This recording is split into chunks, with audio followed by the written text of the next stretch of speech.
안녕하세요. 사연에 빠지다의 DJ 민영입니다.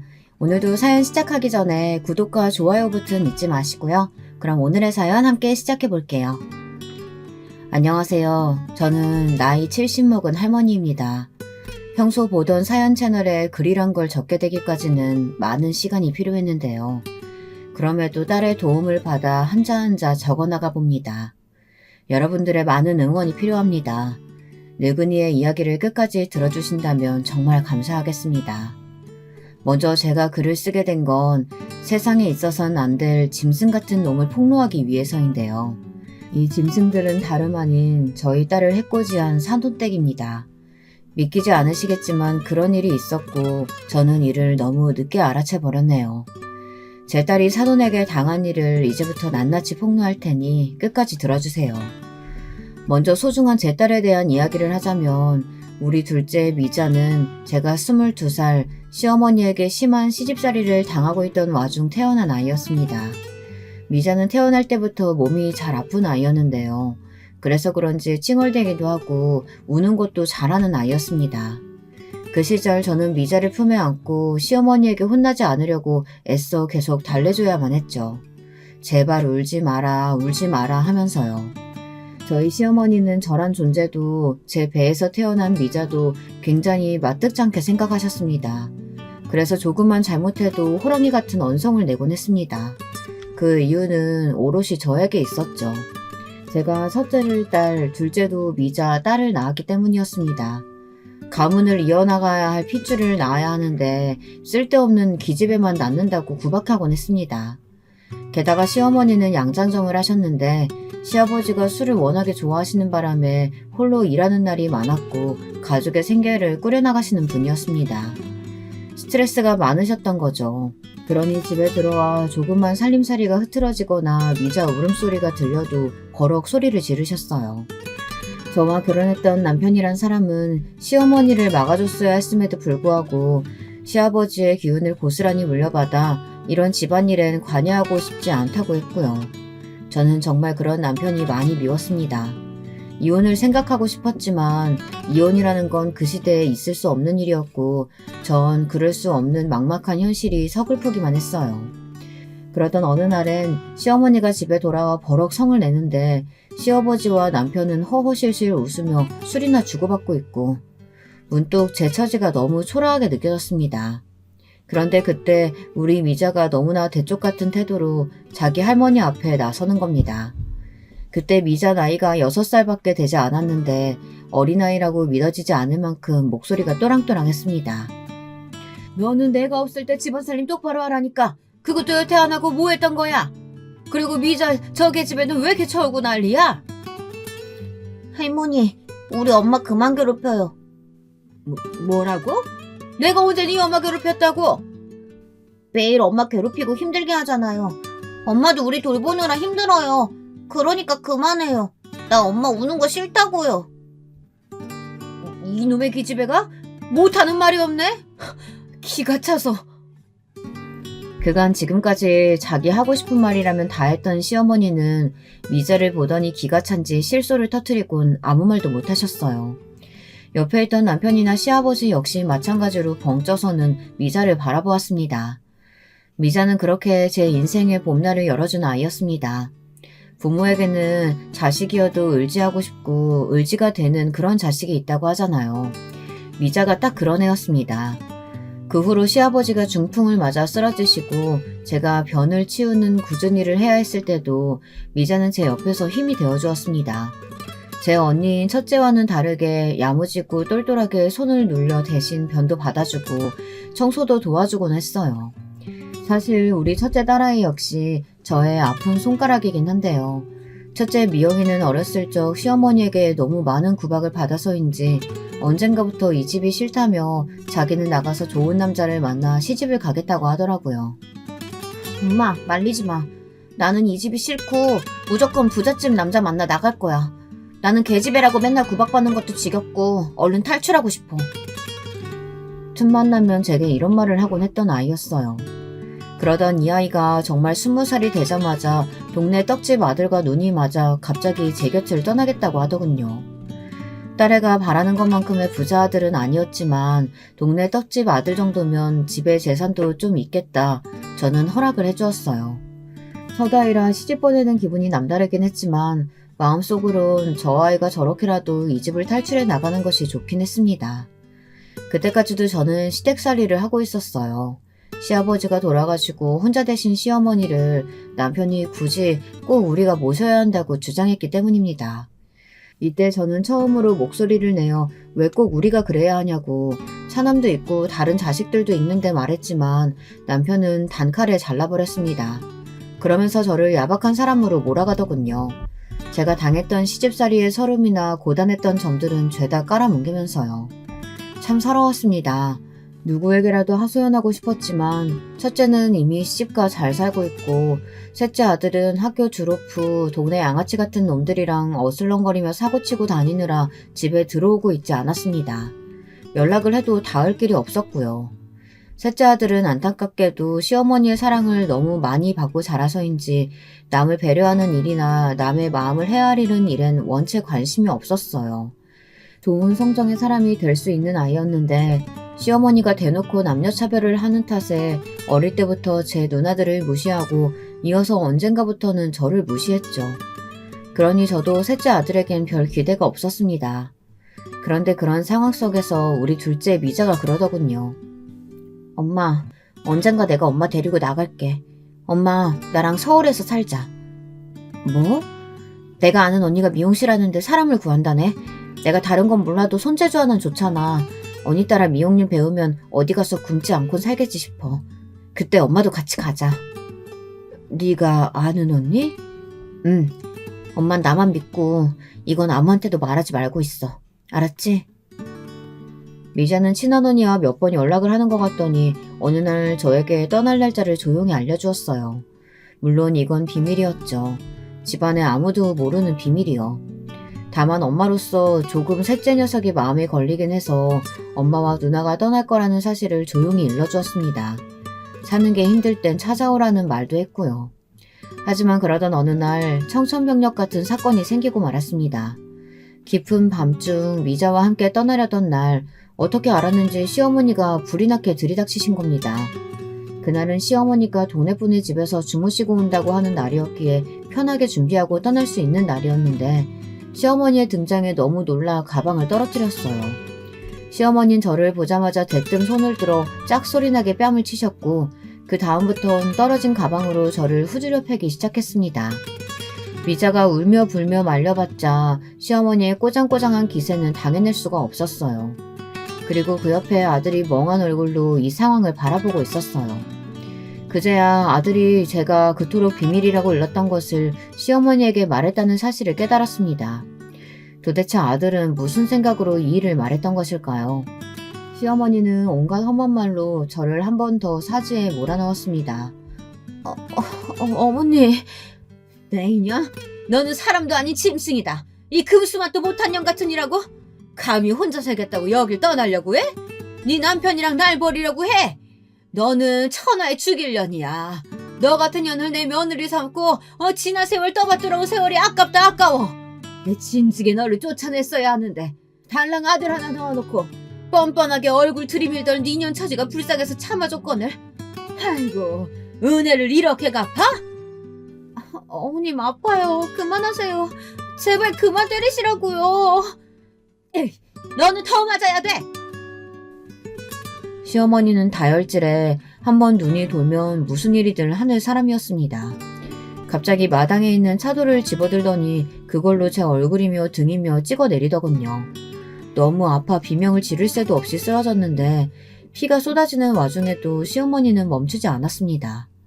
그런데 그 순간 우리 둘째 미자가 벌떡 일어나 시어머니를 거칠게 밀어내곤 말하더라고요.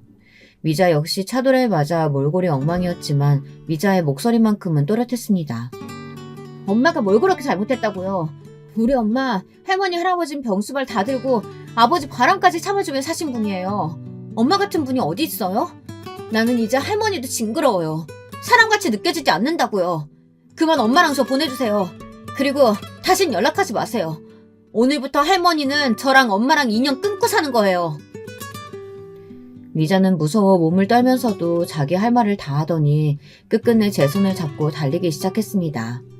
시골 마을이었기에 달려도 캄캄한 밤과 논두렁이 전부였지만 저와 미자는 숨도 제대로 쉬지 않고 달리었던 것 같습니다. 저나 미자 둘 다 아마 여기서 지금 나가지 못하면 영영 못 나갈 거라는 어떤 두려움이 있었던 것 같습니다. 그랬기에 1시간 동안 달리고 또 달리며 마을을 완전히 벗어났죠. 그렇게 미자와 저는 험난한 고생을 겪으며 서울로 올라왔습니다. 미자와 처음 서울에 도착해 미자가 구한 방이라는 곳에 도착했을 땐 둘이 누가 먼저랄 것도 없이 서로를 껴안고 엉엉 울었어요. 우리 모녀에게 있어선 지옥에서의 해방이었지만 그 해방에 이르는 과정이 너무나 험난하고 힘들었기에 눈물부터 난 것 같습니다. 아무쪼록 미자와 시작한 서울살이는 힘들었지만 나름 행복했어요. 처음으로 남편도 시어머니도 없는 생활이었지만 나이 40 넘어 이제야 자유를 찾은 기분이었달까요. 미자는 제게 말했듯 아는 언니의 미용실에서 일을 시작했고 저는 동네 식당의 주방 일을 시작했습니다. 하루 종일 서서 사모님 눈치를 보며 설거지하는 일은 힘들긴 했지만 그래도 그곳 서울은 미자에게나 저에게나 세상 어느 곳보다 아늑한 공간이었습니다. 또 미자와 제가 돈을 아껴 살았기 때문에 우리는 금방 돈을 모을 수 있었어요. 예전에 남편 밑에서 살았을 땐 그저 남편이 갖다 주는 돈으로만 생활하느라 제 돈이랄 게 전혀 없었는데 처음으로 제 돈이라는 게 생기고 그것을 실제로 만져보는 일은 정말 설레고 힘이 나는 일이었습니다. 쌓여가는 통장 잔고를 보는 일은 제게 있어 그 무엇보다 값진 보상이었죠. 이걸로 우리 미자 결혼할 때 몇 푼이라도 보태줘야겠다 싶은 마음으로 저는 한 푼이라도 모으고자 덜 입고 덜 쓰며 악착같이 일하고 모았습니다. 그걸 지켜보던 옆집 아줌마는 혀를 찰 정도였죠. 아이고, 딸내미 시집갈 때 뭐 얼마나 해주려고 그렇게 악착같이 살아. 옷도 사입고 새 물건도 사쓰고 그러지.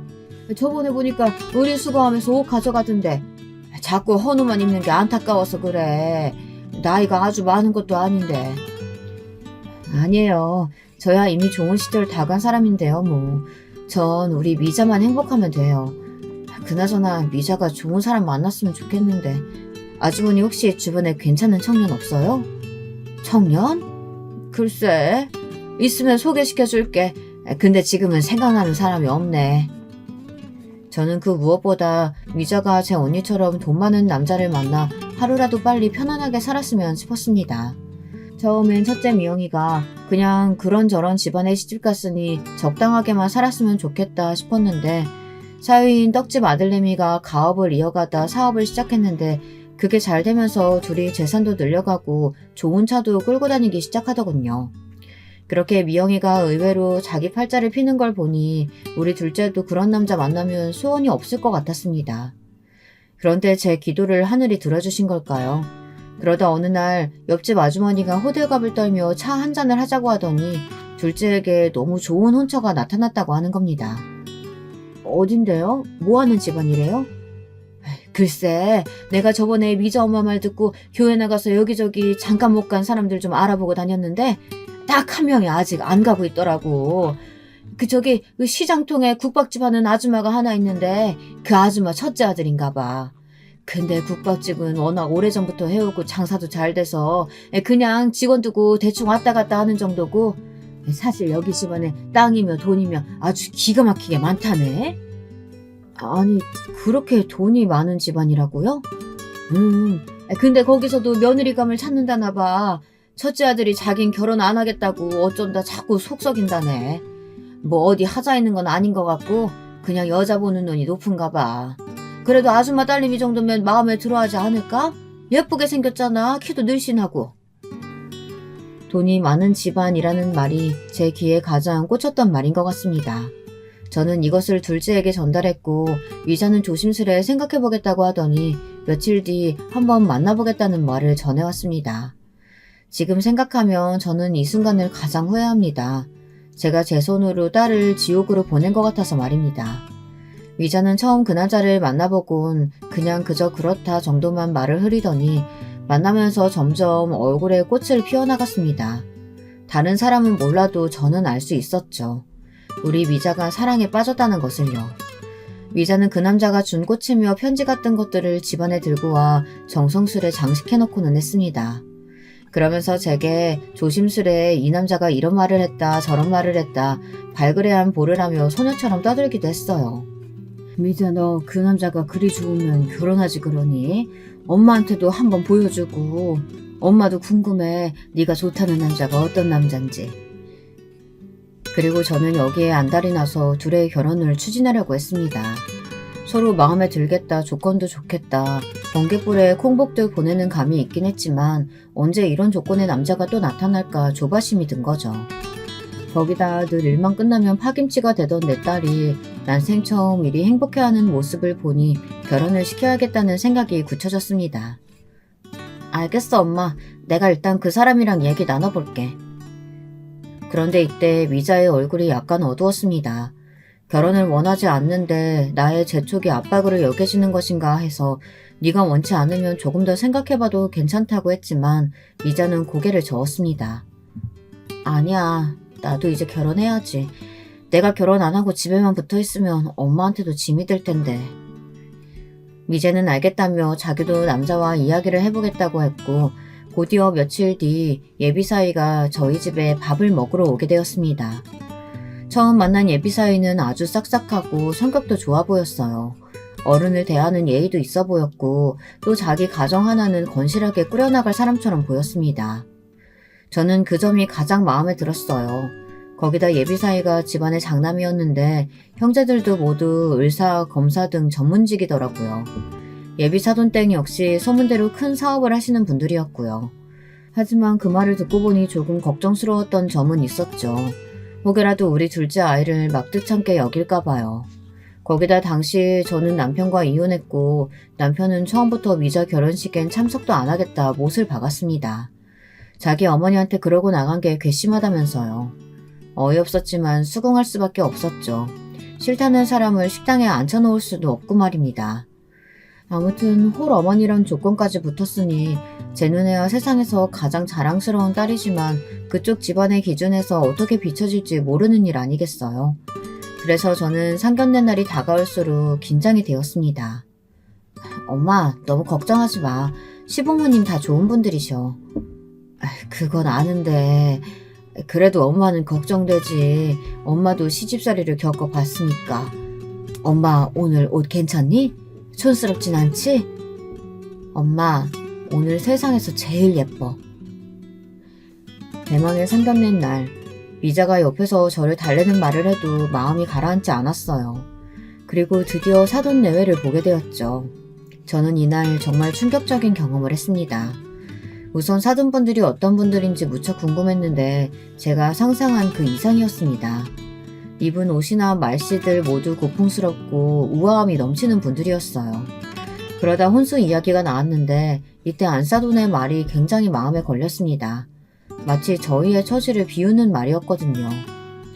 근데 저희 집에서 집을 해갈 테니 혼수는 여자 쪽에서 준비하는 게 맞을 듯 싶은데 어떻게 생각하세요? 네, 괜찮습니다. 정말 괜찮으세요? 혹시나 여력 안 되시면 말씀하셔도 됩니다. 저희도 사는 수준 다 아는데 부담드리고 싶지 않아서요. 사는 수준이요? 그게 무슨 말인지. 제가 오래전부터 딸아이 결혼자금 명목으로 돈을 모아놨어요. 그리 큰 돈은 아니지만 딸아이에게 들은 액수 정도라면 저희가 해갈 수 있을 것 같은데요. 그래요? 예상 외네요. 네, 뭐 그러시다면 저희도 편한 마음으로 받을게요. 그런데 불쾌한 일은 여기서 끝나지 않았어요. 상견례장에서 코스 요리로 소고기가 나왔는데 안싸돈이 이러더군요. 근데 혹시 이런 거 드셔본 적 많으시죠? 네? 저는 소고기를 별로 안 좋아해서요. 고기 종류 자체를 잘 안 먹는 편이에요. 저희 딸애도 그렇고요. 그래요? 비싸서 못 드셨던 건 아니고요? 네? 아니에요. 농담입니다, 농담. 농담이라기엔 정말 기분이 묘해지는 농담이었죠. 거기다 이상하고 기분 나쁜 일이 한 가지 더 있었습니다. 딸아이의 신우가 될 사람도 함께 자리에 있었는데 저와 사돈댁이 말하는 와중에 계속해서 자리를 비우더라고요. 알고 보니 담배를 피우고 오는 거였습니다. 화장실을 가는 줄로만 알고 있었는데 제 옆을 스치면서 알싸한 담배 향이 풍겨져 나오더라고요. 물론 담배 피는 건 이해할 수 있었지만 상견례라는 중요한 자리에서 계속해서 자리를 비우며 담배를 피러 나갔다 오는 건 조금 실례이지 않나 싶었죠. 그래도 모르는 척하고 있었는데 갑자기 이런 말을 하며 산통을 깨더군요. 근데 우리 오빠한테 시집 왔으니까 새언니도 참 복이 많은 것 같아. 안 그래, 엄마? 내가 어디서 보니까 사람마다 다 사주팔자라는 게 있대. 우리 새언니는 팔자가 진짜 좋은 거지. 오빠 아내 되면 일 안 해도 되고 집에만 있으면 되잖아. 뭐 하는 거야? 그만 안 하니? 그래, 자중해라. 여기가 무슨 자리인데 그런 교양 없는 말을 하고 있어. 저 사돈, 죄송합니다. 얘가 요즘 말이 거치네요. 제가 바로 잡겠습니다. 아, 네, 괜찮습니다. 이미 제 기분은 상해버렸지만 사돈 어른들이 계속 사과를 하니 넘어갔습니다. 의사라고 들었는데 어떻게 공부도 많이 하고 똑똑한 사람이 이런 무례한 발언을 하나 싶었어요. 솔직히 제 딸도 미용실에서 정말 열심히 일하고 나름대로 손님들의 신뢰도 받으며 살아온 아이인데 왜 저런 말을 들어야 하죠? 딸아이의 상처도 상처지만 너무 화가 나더군요. 나중에 상견례장을 나오면서도 정말 복잡한 기분이 되었습니다. 저기 이 신우란 사람 보통 내기인가 아닌 것 같은데 왜 그런 거니? 엄마 아까 정말 너무 놀랐다. 아니 을사식이나 되는 사람이 저런다니. 원래 좀 성격이 모난 데가 있어. 나도 윤기 씨한테 들은 건데 어렸을 때부터 자기 주장이 강하고 눈치가 없어서 할 말 못할 말을 안 가리고 했대. 그래도 엄마 다행인 건 1년 후에 미국 가서 살 거래. 남편이 미국 사람이라. 지금도 한국이랑 왔다 갔다 한다고 해. 그러니까 그때까지만 참으면 돼. 그러니? 그래도 그렇지. 엄마는 아까 기분 많이 나빴어. 아휴, 상견례장에서도 그러는데 너랑 둘이 있을 땐 얼마나 그러겠어. 원래 시집살이가 제일로 힘들다잖아. 그래도 엄마 나는 씩씩하게 잘해나갈 수 있어. 그러니까 나 믿고 맡겨줘. 내가 시댁 사람들 다 휘어잡을 수 있다니까? 엄마도 알잖아. 우리 집안에서 나만 할머니한테 할 말 못할 말 다 하고 산 거. 덕분에 할머니 구박 엄청 받긴 했지만. 그러니까 너무 걱정하지 마. 모르겠다, 엄마는. 결혼식이 진행되기 전까지는 정말 내 딸을 그런 시누이가 있는 곳에 시집을 보내야 하나 고민이 많이 들었습니다. 저도 시집살이를 당한 입장에서 어쩔 수 없이 그런 생각이 들더라고요. 하지만 나중에 사위가 저를 따로 찾아와 무릎까지 꿇으며 대신 사과를 했습니다. 장모님, 정말 죄송합니다. 제 동생이 너무 큰 실례를 범한 것 같습니다. 제가 잘 단도리 했어야 되는데 미처 그러지 못한 것 같습니다. 기분 상하셨다면 정말 죄송해요. 아니야. 솔직히 나도 감정이 상하긴 했지만 자네가 잘못한 일도 아니지 않나. 이제와 결혼을 물을 수도 없고 일단 사과 받은 걸로 할 테니까 자네가 대신 잘 중재해주게. 우리 딸 고생하지 않게. 내가 부탁할게. 네, 꼭 그럴게요, 장모님. 이날 일단 사위가 저를 안심시키는 말을 믿고 넘어갔습니다. 사위는 딸이 시집살이 하지 않도록 반드시 자신이 중재하겠다고 했고 저도 사위만 믿겠다고 말했습니다. 딸아이가 신혼여행을 갔다 와 이제는 진짜 사위가 된 듬직한 사위와 집에 들러 제게 선물이며 이것저것 주고 갔을 때는 정말 우리 딸이 좋은 곳에 시집갔구나 하는 생각도 들었고요. 다른 건 몰라도 사위는 제게 정말 잘해줬습니다. 결혼 전 제게 첫 인사를 왔던 날부터 제게 장모님 하며 깍듯하게 굴고 집에 뭐가 부족한 것 같다 싶으면 센스 있게 필요한 물건들을 사오곤 했어요. 항상 제가 좋아하는 귤이며 딸기며 바리바리 싸들고 와서는 건강이나 안부를 챙기곤 했습니다. 세상 더할 나위 없는 이쁜 사이였죠. 아이고, 이렇게 번번이 안 사와도 된다니까 그러네. 손 무겁게 뭐하러 이런 걸 사와. 제가 사오는 게 마음이 편해서요. 저번에 보니까 장모님 딸기 되게 좋아하시더라고요. 전에 갈비찜 해주신 보답으로 드리는 거니까 대신 저 갈비찜 자주 해주세요. 그럼 당연하지, 김서방. 내가 자네 원하는 갈비찜 정도는 언제든 해줄게. 딸아이 역시 옆에서 일을 보며 저에게 아들이 또 하나 생긴 거 아니냐며 흐뭇해했어요. 그러다 몇 달 후 곧이어 딸아이가 너무나 기쁜 소식을 전해오며 완전히 마음이 놓여졌습니다. 엄마, 나 임신했어. 나도 이렇게 빨리 임신이 될 줄 몰랐는데 아무래도 신혼여행 가서 생긴 것 같아.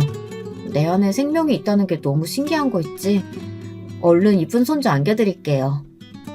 아이고 세상에, 이게 무슨 경사니? 그래도 임신 초기엔 조산기도 있고 하니까 몸 조심하고 있어야 돼. 알았지? 애 떨어지지 않게 너무 무리한 운동 하지 말고. 저는 딸아이의 임신도 기뻤지만 혹시나 임신 초기에 있을 조산도 걱정했습니다.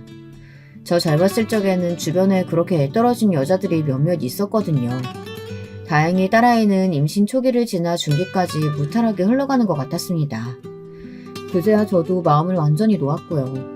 딸아이가 입덧이 별로 없어 다행히 먹고 싶은 음식들을 마음껏 해 신혼집으로 나르는 게 제 삶의 낙이었습니다. 딸아이는 임신한 동안 저와 비슷하게 고기를 좋아했는데요. 그래서 저는 일을 끝내고 돌아오면 꼭 정육점에 들러 딸아이가 좋아하는 제육볶음이나 삼계탕, 갈비찜 하는 것들을 뚝딱뚝딱 만들어내곤 했죠. 엄마, 나 엄마가 해주는 음식들 먹으니까 너무 살 것 같아. 왜? 김서방이 뭐 안 사줘? 아니, 그 사람도 사주지. 근데 엄마 음식이 내 입엔 제일 잘 맞아. 내가 한 음식은 어딘지 모르게 밍밍하고 맛도 없고 엄마 음식 못 썼으면 어쩔 뻔했을까 몰라. 고마워, 엄마. 딸아이는 이러다 살이 잔뜩 쪄 출산 후 어떻게 살을 빼야 할지 모르겠다고 푸념을 늘어놓곤 했어요. 전 딸아이가 먹는 모습을 보며 흐뭇해하곤 했고요. 그게 저의 주말 일과였습니다. 그런데 그러던 어느 날 너무 끔찍한 일을 맞이하게 된 거예요. 제 딸이 임신 중기 유산을 하고 만 것이었습니다. 소식을 들은 건 사위에게서였어요. 사위는 침울한 목소리로 이 소식을 전했고 저는 너무 놀라 병원으로 뛰어갔습니다. 정확한 이야기를 듣기 위해 의사 선생님을 만났는데 선생님은 종종 이런 경우가 있다면서 너무 낙심하지 말라는 말을 전해주시더군요. 하지만 딸은 이미 정신적으로 많이 피폐해져 있었습니다. 태동이 안 들려서 병원에 갔는데 세상에 이런 일이 있을 줄은 몰랐어. 엄마, 나 어딘가 마음이 너무 허해. 일단 대학병원 가서 아이부터 밖으로 빼내야 한대. 안 그러면 산모한테 합병증이 생긴다고. 딸아이는 힘없이 중얼거렸고 그 뒤로도 많이 힘들어했습니다. 아이를 잃은 기분이 어딘지 공허하다며 제 앞에서 눈물을 많이 보이곤 했죠. 다행히 딸은 그 이후 아이를 또 임신했고 이번엔 건강히 출산까지 했습니다. 딸아이가 첫 아이를 출산하고서 엄마 생각이 많이 난다며 너무 고맙고 미안하다는 말을 전하는데 저까지도 감격스러워서 눈물이 났어요. 갓난아이였던 딸이 어느새 어른이 되어 자식까지 낳는 엄마가 되었다니 참 시간 흘러가는 속도가 제 생각보다 빠르다는 걸 느꼈습니다. 딸아이는 남자아이를 출산했는데 시부모님이 남자라서 더 좋아하는 것 같다며 잘해주신다고 했습니다. 저도 그 말에 조금 안심이 들었고요. 제가 딸을 낳아 시집살이를 고되게 했기 때문에 딸만큼은 결코 그런 일로 구박받지 않았으면 했거든요. 하지만 그러면서도 딸에게 이렇게 말했던 것 같습니다. 시부모님이 잘해주신다니까 다행이네. 근데 엄마는 우리 손주가 여자라도 좋아. 엄마 돼야 남녀차별이 있었지. 손주라면 여자든 남자든 다 상관없이 예쁘다. 엄마, 나 안 낳고 보니 딸이고 아들이고 뭐가 중요한가 싶어. 내 자식인데 다 예뻐. 그나저나 엄마가 그런 말도 안 되는 이유로 시집살이 당했던 거 지금 생각해도 화나. 우리가 그때 빠져나오지 않았더라면. 딸아이는 말끝을 흘렸습니다. 그 이후 저는 남편과 이혼도장을 찍고 연락을 하지 않았고 첫째 딸아이와 막내 아들만 간간히 연락을 하고 있었습니다. 막내 아들은 한 번씩 연락할 때마다 돈 달라는 부탁만 했기 때문에 야속하기도 했고요. 그럼에도 어찌되었건 제가 가장 사랑하는 우리 딸 미자가 행복해하는 모습을 보면 제 시름도 걱정도 사라지는 듯 했습니다. 그러던 어느 날 정말 충격적인 경험을 하고야 말았습니다. 제 모든 예상을 뒤엎는 경험이었어요. 제가 반찬을 만들어 딸네 집으로 향하는 길이었는데 사위의 모습이 보이더군요. 기쁜 마음에 사위를 부를까 하다 일단 손을 흔들었는데 저를 보지 못했기에 가까이 다가갔습니다. 그런데 혼자가 아니더군요. 젊은 여자의 목소리가 들렸어요. 오빠, 와이프한테 안 들어가 봐도 돼? 오늘 외박한다고 했어. 오늘 우리 둘이야. 진짜? 웬일이야? 역시 우리 오빠 방금 터진다니까? 너랑 있으려고 그런 거지. 오늘 어디 갈까? 전에 갔던 그 스테이크 집 갈까? 저는 놀란 마음을 추스르고 조금씩 다가가 여자의 얼굴을 확인했습니다. 둘은 연인처럼 바짝 붙어 다정히 손을 잡고 있더군요. 손이 떨려왔어요. 그토록 믿었던 사위는 바람을 피고 있었습니다. 애 엄마가 되어 힘들어하는 딸을 두고 말입니다. 저는 그 자리에서 바로 사위 쪽으로 걸어갔고 사위는 저를 보자마자 흠칫 놀라며 젊은 여자를 옆으로 밀어냈습니다. 장모님, 여기 어떻게 왔긴? 자네 지금 우리 미자 두고 바람 피는 겐가? 똑바로 말하게. 그게 장모님. 사위는 곧장 제 앞에서 무릎을 꿇으며 장모님이 생각하는 사이 아니다 이런 식으로 변명을 했습니다. 옆에 있던 젊은 여자는 상황을 지켜보다 도망을 가버렸고요. 내가 생각한 사이가 아니면 무릎은 왜 꿇어? 지금 장난하나 자네? 장모님 있잖아요. 제가 사실은 요즘 집사람과 사이가 안 좋았는데 저 여자가 꼬리치는 바람에 그만 넘어간 겁니다. 정말 생각하신 그런 거 아니에요. 머릿속으론 저도 이 상황을 어떻게 해야 할지 혼란스러웠어요. 사위가 말하는 걸 보니 둘째 딸은 사위의 바람을 전혀 눈치채지 못한 것 같았고요. 일단은 계속 길거리에 서 있을 수 없어 커피숍으로 들어갔는데 사위는 제 눈치를 한번 쓱 보더니 기어들어가는 목소리로 말하더군요. 저 집사람한테는 비밀로 해주시면 안 될까요? 집사람은 모릅니다. 다신 그러지 않겠습니다, 장모님. 정말입니다. 저는 사위가 어디서 어떻게 여자를 만났던 간에 다시는 이런 일이 있어서는 안 된다고 했고 나름대로 물샘 바가지를 틀어막기 위해 노력했죠. 허나 영원히 지켜질 비밀은 세상에 없다고 하죠. 딸아이가 저에게 전화 온 건 그로부터 한 달 후였습니다. 제게 애아빠가 바람피는 것 같다고 토로하더군요. 한숨이 절로 나왔습니다. 이 모질한 놈을 어떻게 해야 할지 정말 속이 터질 것 같은 기분에 곧장 딸네 집으로 달려가 한바탕 난리를 떨었습니다. 사위는 똑같은 레파토리였고 딸은 애를 껴안은 채 펑펑 울고 있었어요. 사위의 상간녀는 사위네 회사의 경리였는데 심지어 딸네 집에 인사를 한번 오고 난 후 딸과 친구처럼 지내는 사이였다고 했습니다. 그러니 배신감도 상당했던 거죠. 딸은 사위를 더 이상 믿지 못하겠다며 이혼을 결혼했습니다. 엄마, 나 저 사람이랑 못 살겠어. 한번 바람핀 놈을 어떻게 믿고 살아. 우리 애 생각해서라도 참아보려고 했는데 아니야. 우리 애한테 저런 아빠 만들어주고 싶지 않아. 그런데 참 우스운 것이요. 제가 이날 무조건 딸의 이혼을 지지하고 찬성한 것이 아닌 애매한 태도를 취한 것이었어요. 저도 사위가 개차반이고 딸이 불행할 거란 사실도 알고 있었지만 그 순간 바닥을 기며 앵앵대는 손주가 너무 불쌍한 겁니다. 아빠 없이 자랄 손주가요. 그러니 원하는 대로 해라 라고만 말하고 딸네 집에 나와버렸어요. 딸은 그 이후 이혼을 선택할 것 같았지만 막상 그러지 않았습니다. 슬프게도 저와 같은 이유였습니다.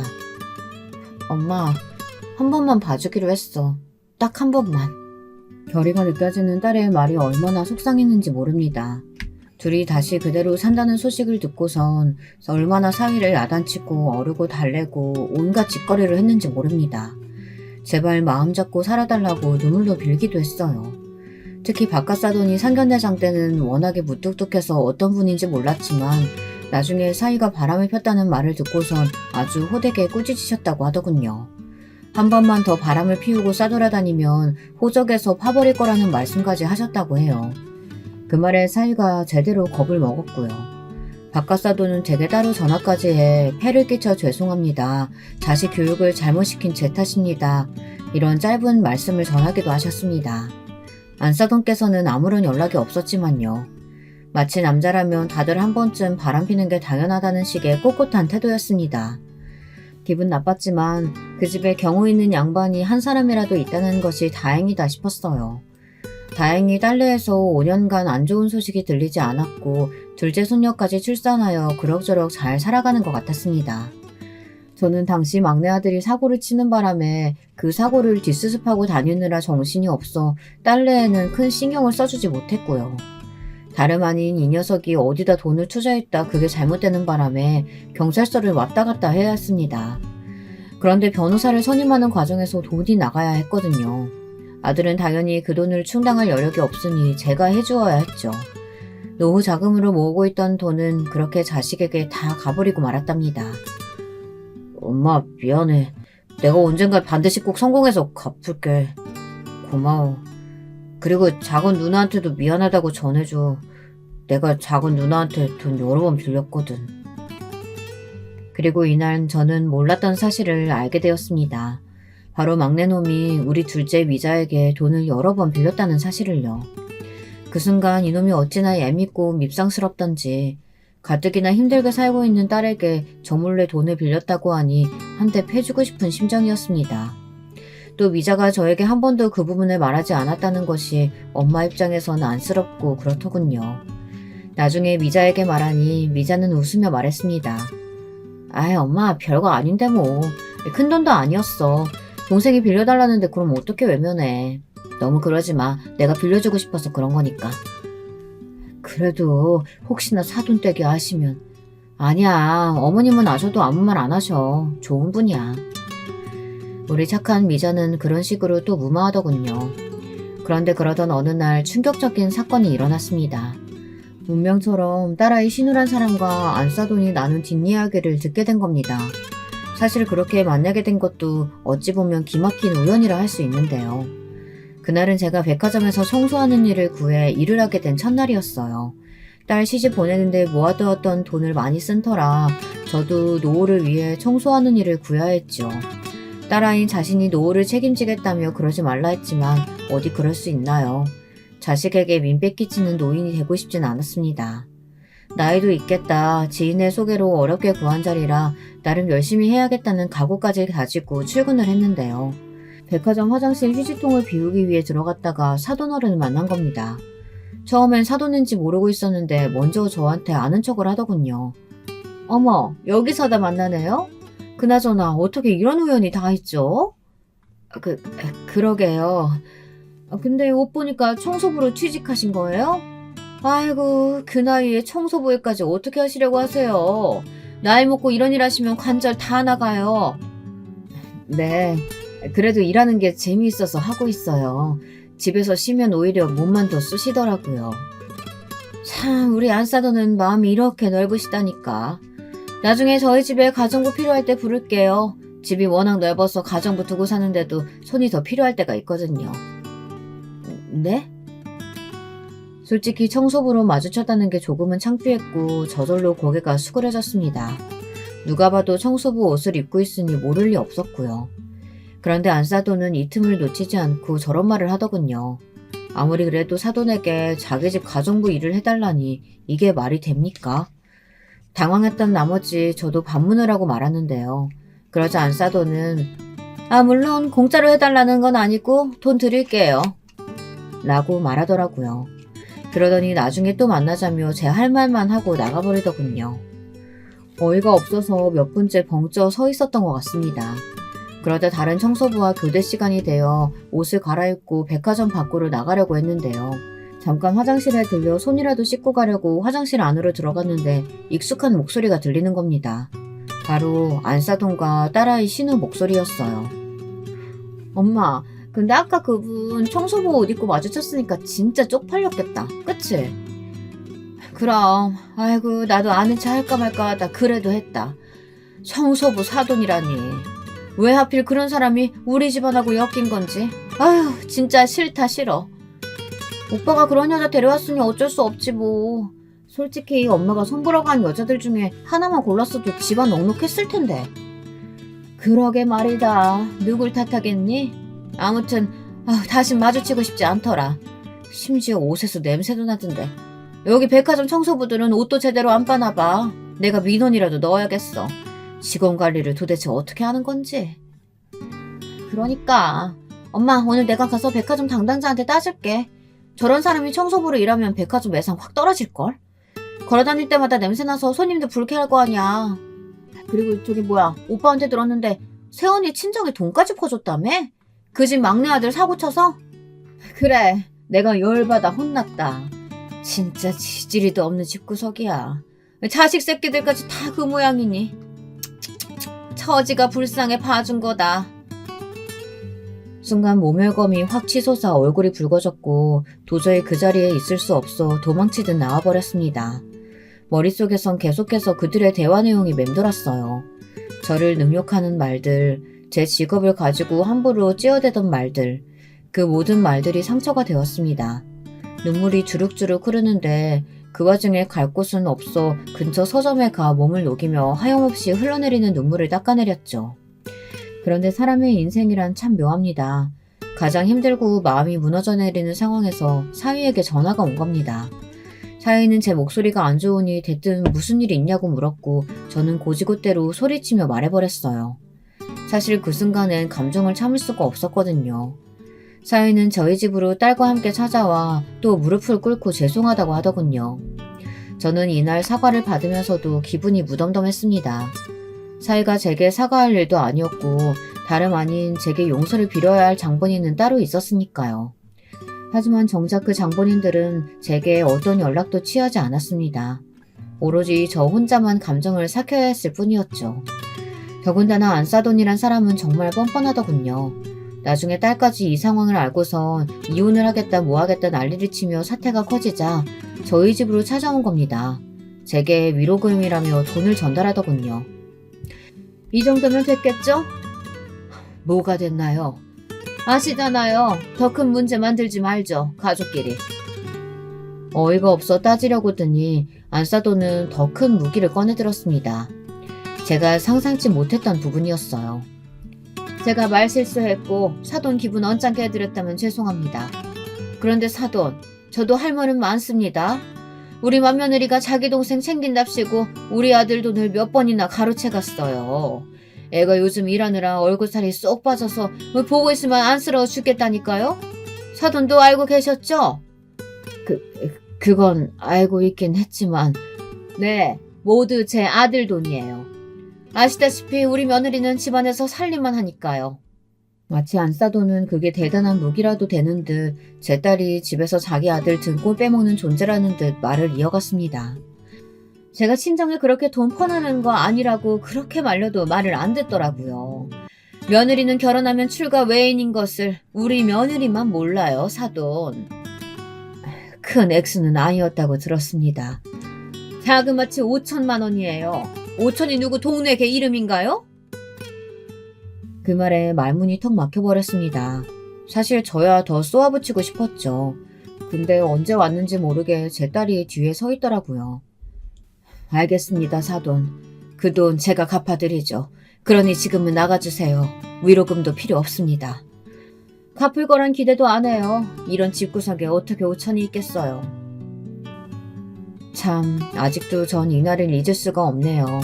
그런 말을 하고 나가는 안사돈이라는 작자나 제 딸의 무너진 얼굴이나 저의 처량한 모습, 이 모든 것들이 거실 유리창으로 비춰오는데 가슴이 꽉 막힌 듯 했습니다. 그 뒤로 전 둘째 딸과 오랫동안 연락하지 못했습니다. 제가 걸어도 딸 쪽에서 받지를 않았어요. 그런데 사람 일은 참 묘합니다. 이렇게 무너져 있을 때 뜻하지 않은 좋은 우연을 만나게 되니까요.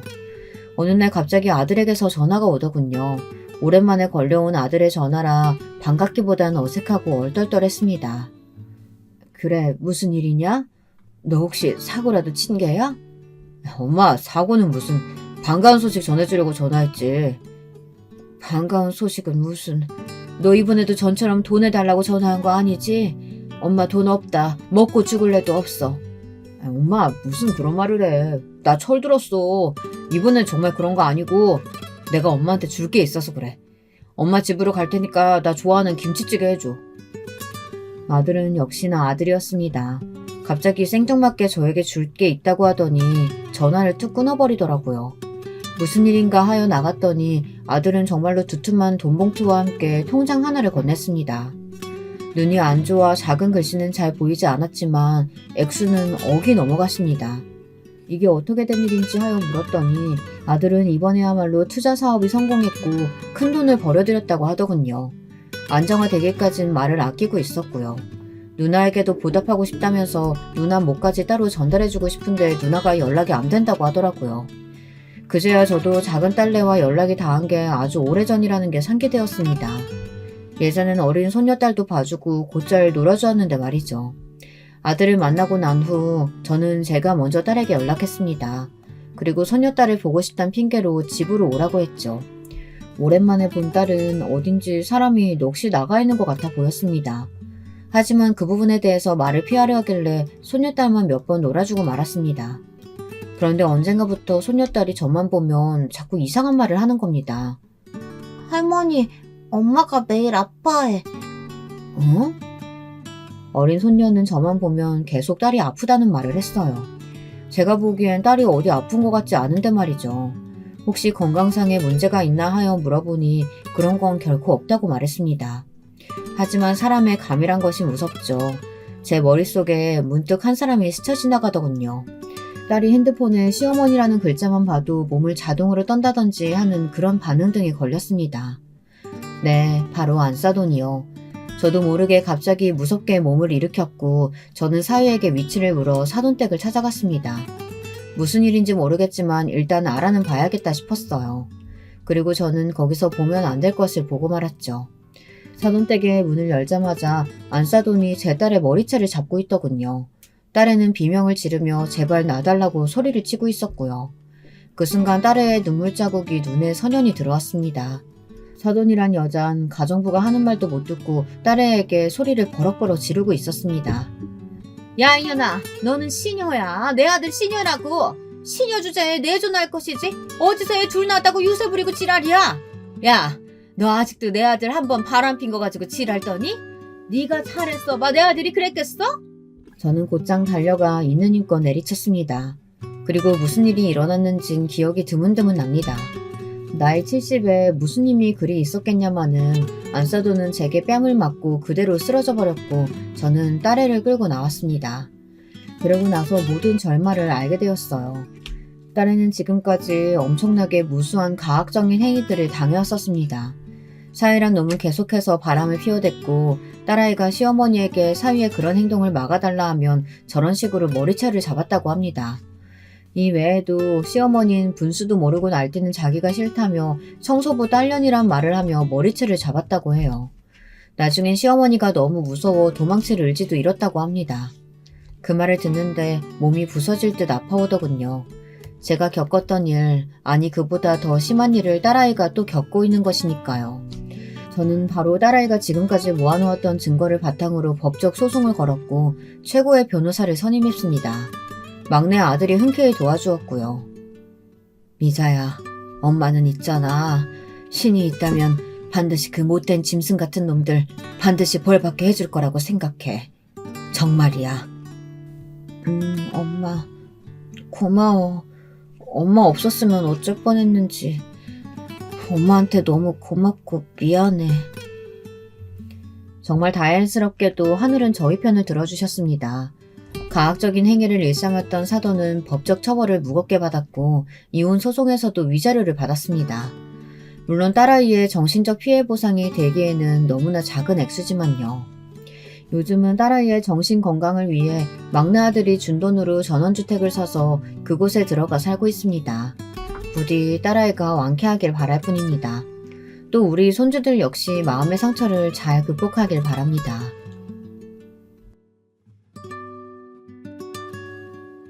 여러분, 두 번째 사연 시작하기 전에 좋아요와 구독 꼭 눌러주실 거죠?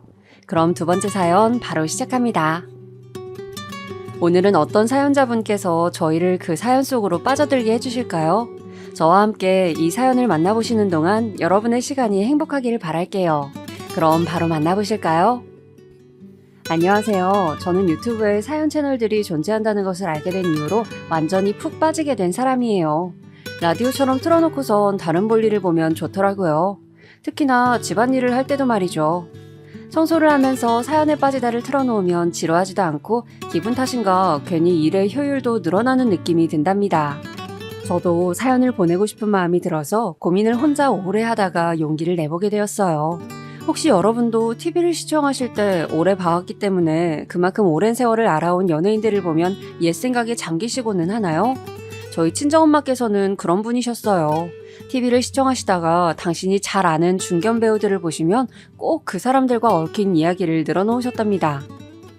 저 배우가 예전에는 어떤 일에 휘말렸었다느니 또 저기 배우는 어떤 작품 찍을 때 나는 무슨 일을 하고 있었는데 그때는 참 살기가 어떠했었다느니 이런저런 이야기를 주절주절 늘어놓는 버릇이 있으셨죠.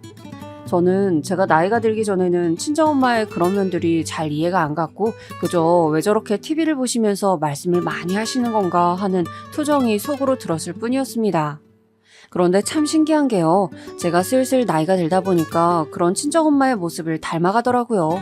제 또래의 여자 연예인들이 결혼 소식을 줄줄이 대중에게 알려오는 것에 저는 참 많은 감상이 들었답니다. 저것들은 20년 전에도 저렇게 생겼었는데 세월이 흘러도 어쩜 거의 똑같구나. 요즘 세상에는 40대 초혼이 정말 아무렇지도 않아졌구나 하는 생각들을 한참 했었네요. 저는 40대 여자입니다. 소위 톱스타 반열에 올라 꽤 오래도록 연예계에서 군림해온 그 여자 연예인들이 가장 어리고 예쁠 때 데뷔하여서 연예계 안에서 첫 꽃을 피우던 시절을 그대로 봐왔던 대중이기도 하죠. 여러분은 혹시 TV 속의 화려한 연예인들을 보면서 본인의 인생을 돌아보진 않으시나요? 저는 거의 그러는 것 같아요. 이런 점도 참 친정엄마를 닮았네요. 저는 사실 저의 결혼 이야기를 중점적으로 적어보고 싶어서 문을 두드리게 되었어요. 지금까지 살면서 저는 여러 지인들을 곁에 두었지만 진짜 백이 저의 속마음을 털어놓을 수 있는 깊은 관계의 친구들은 만들지 못하였습니다.